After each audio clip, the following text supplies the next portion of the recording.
नमस्कार, मैं आकाश और आप मुझे सुन रहे हैं मेरे शो में देशभक्ति से दलाली तक। जिसके पास सत्ता नहीं उसके पास हक नहीं, जिसके पास हक नहीं उसके पास आवाज़ नहीं, और जिसके पास आवाज़ नहीं उसकी कोई सुनवाई नहीं। यही होता है किसी भी देश में, किसी भी राज्य में, किसी भी समाज में, जहाँ का राजा, जहाँ का मंत्री, जहाँ का रक्षक यानी पुलिसमैन अराजक हो, अंधा हो और गुलाम हो। पानी में रहकर मगर से बैर करना आपको खतरे में डाल सकता है, और यही हुआ अर्नव के साथ। सच तो यह है कि अर्नव ने कभी जर्नलिज्म की ही नहीं। जब कोरोना से लोगों को सतर्क करना था तब उसने जमाती का झूठ फैलाया। जब मजदूरों के दर्द को दिखाना था तब 20 लाख करोड़ के पैकेज का झूठा मरहम लगाया। जब देश की अर्थव्यवस्था खराब हो रही थी तब इसने रिया चक्रवर्ती को मुद्दा बनाया। बिल्कुल इसी तरह हर मुद्दों पर इसने देश के साथ गद्दारी की और बीजेपी की रखेल होने का पूरा धर्म निभाया। इसमें कोई दो राय नहीं कि पुलिस पावर का मिसयूज करती है। जो केस 2 साल पहले रजिस्टर्ड हुआ था उसमें अचानक से इतनी सक्रियता कैसे आ गई? इसका जवाब यह है कि 2 साल पहले स्टेट मिनिस्ट्री, महाराष्ट्र की स्टेट होम मिनिस्ट्री बीजेपी की पोर्टफोलियो में थी, यानी पुलिस बीजेपी के पास थी। और पिछले 8-9 महीनों से शिवसेना और बीजेपी के रिश्ते अच्छे नहीं चल रहे हैं, इनके रास्ते अलग अलग हो गए हैं। इसीलिए जो भी कुत्ता बीजेपी के लिए भौंकेगा शिवसेना उसे पागलखाने में डालेगी, और यही हुआ अर्नव के साथ।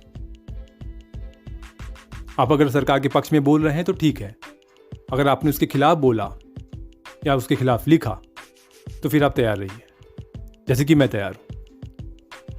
अमित शाह, योगी और बाकी कैबिनेट के मिनिस्टर अर्नव के पक्ष में बोल रहे हैं, उसकी ताबेदारी कर रहे हैं, उसकी वकालत कर रहे हैं कि 4th पिलर ऑफ डेमोक्रेसी खतरे में है, राइट टू स्पीच का उल्लंघन हुआ है।